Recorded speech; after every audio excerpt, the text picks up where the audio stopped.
আজ আমরা শ্রীপুর তুলা গবেষণা কেন্দ্রে এসেছিলাম। দেখেন তুলা গাছ কত বড়, অনেক পুরনো একটা তুলা গাছ। এই যে দেখেন কত সুন্দর, অনেক পুরনো এই তুলা গাছ। এই শ্রীপুর তুলা গবেষণায় এই দেখেন সারি সারি অনেক তুলা গাছ রয়েছে। এগুলা সবগুলা গাছে তুলা ধরে। এই যে এইগুলা যা দেখতে পাচ্ছেন আপনারা সবগুলাই তুলা। ওই যে দেখতে পাচ্ছেন আপনারা দূরে ছোট ছোট তুলা গাছ আরো দেখতে পাচ্ছেন, অনেক বড় তুলা গাছ। এই দেখেন সারি সারি তুলা গাছ। এই তুলা গবেষণায় আবার রয়েছে আরো অনেক কিছু রয়েছে। এই যে কাঁঠাল গাছ রয়ে গেছে, এই যে দেখেন সারি সারি কাঁঠাল গাছ। এই যে যে জমিগুলা দেখছেন আপনারা পড়ে আছে, এগুলা সবগুলার মধ্যে তুলা চাষ হয়।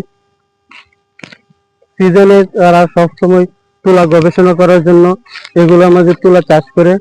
এই যে দেখেন অনেক বড় একটা স্পেস, অনেক বড় একটা লোকেশন। এখানে আমরা আসছিলাম আজকে ভিডিও করার উদ্দেশ্যে। তুলা গাছটি অনেক পুরনো এবং অনেক বড় বড় তুলা গাছ রয়েছে। পাশাপাশি কিছু কাঁঠাল গাছ রয়ে গেছে, আরো কিছু আম গাছ আছে, আরো কিছু গাছ আছে।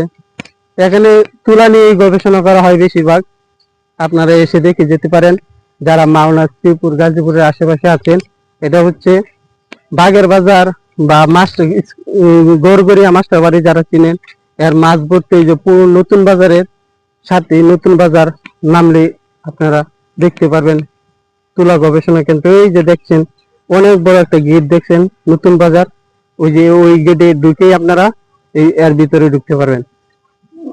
আপনারা যাদের এরকম জায়গা বড় স্পেসে ঘুরতে চান, বড় স্পেসে ভিডিও করার জন্য আপনারা যারা এরকম লোকেশন খুঁজছেন, আপনারা এখানে এসে ভিডিও করতে পারেন।